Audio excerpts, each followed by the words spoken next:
Hello and welcome to our presentation for the application our group created for Business 358, Data Tools and Decision Visualization.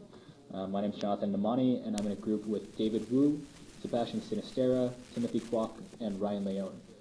The purpose of our application is to find a way of automating the course selection process for students at Emory's Goizueta Business School while allowing for certain user inputs.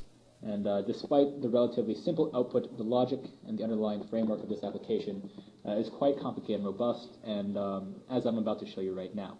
So the first thing the user sees is this user page, and he immediately goes in and presses the Start button, and the Start button will prompt a dialog box, as you can see here, and the user can fill in his majors and sub-majors on this page right here. So let's say that our user is a finance and real estate major, or a finance major with a real estate sub-major. Down here we have different user inputs. The user can identify how many classes he wishes to take. So let's just say our user wants to take 3 classes next semester. And down here we have further user inputs. The user can indicate whether he wants to go in depth with his concentration. What this option allows him to do is to take more classes in his concentration than his concentration requires for him to graduate. This option right here, minimum for concentration fulfillment, allows the user to select, only allows the user to select the minimum amount of classes required for him or her to fill the concentration that he or she has indicated above. So let's say that for the purposes of our end user, he selects the minimum for concentration fulfillment option. Now, after that, the user will go into the different classes to mark which classes he has already taken in the business school. So let's say our user has taken a few core classes, business communications, managerial accounting, financial accounting, corporate finance, a few finance classes, let's say real estate management, and let's say maybe 1 organization management class. Now we're going to press confirm, and what our application is doing right now, as you can see on the left-hand side, is populating a list of requirements that the user has left in order to fulfill his concentrations, the concentrations that he indicated in his concentrations tab here. So let's exit out of this. As you can see here, the user still has a number of core classes that he has left to take. He also has these requirements pertaining to his finance concentration, the required course of 423 investments, as well as 2 of the following classes below. And then for his real estate finance concentration, he has to take real estate finance 425, as well as 2 of these following classes. So after our user has created or told the application which classes that he wants to take next semester, and the application has figured out which classes or requirements he has left to take before he graduates, the user can come to another function of our application, which is the scheduling portion of the application. So over here you'll see a blank schedule, and in this schedule the user can block off certain times in which he does not want to take business school classes.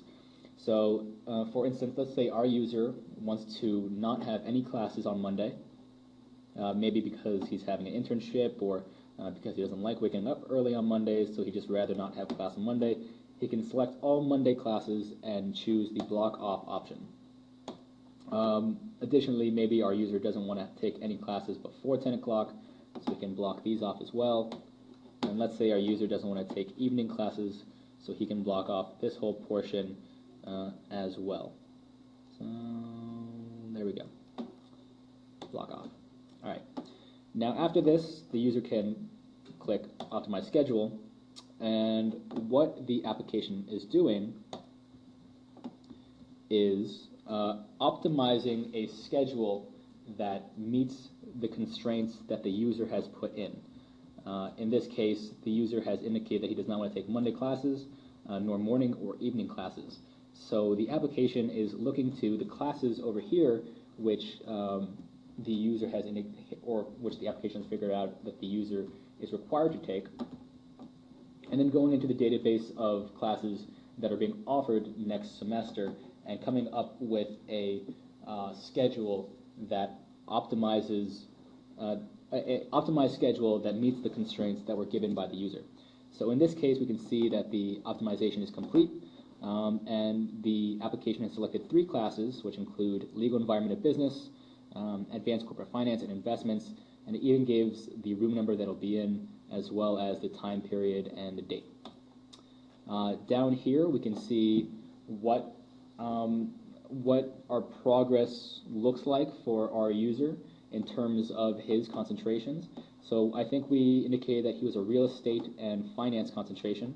So the blue indicates his progress before taking these 3 classes, so his current progress. And then the red indicates the additional progress in his area depth after these classes are taken. Now, you can see that there are multiple area depths with bar charts. This is because if you take these classes or any number of classes, you can actually switch your major. You can't double count the classes that you do take, but if he decides to, say, jump from a real estate major to a business law major, he will be most of the way on his way to fulfilling that concentration. We believe this application can be used by either students or advisors to help in the scheduling process. I know that I've been in many situations where I've sat down with my advisor and spent maybe half an hour just going over my course history and my degree requirements to see what classes I should be taking or whether I'd be able to graduate in time. So we think that this application can save both advisors and students a lot of time by automating this process. So this has been a look into the application that we've created to help Goizueta Business School students schedule their classes. We hope you enjoyed it.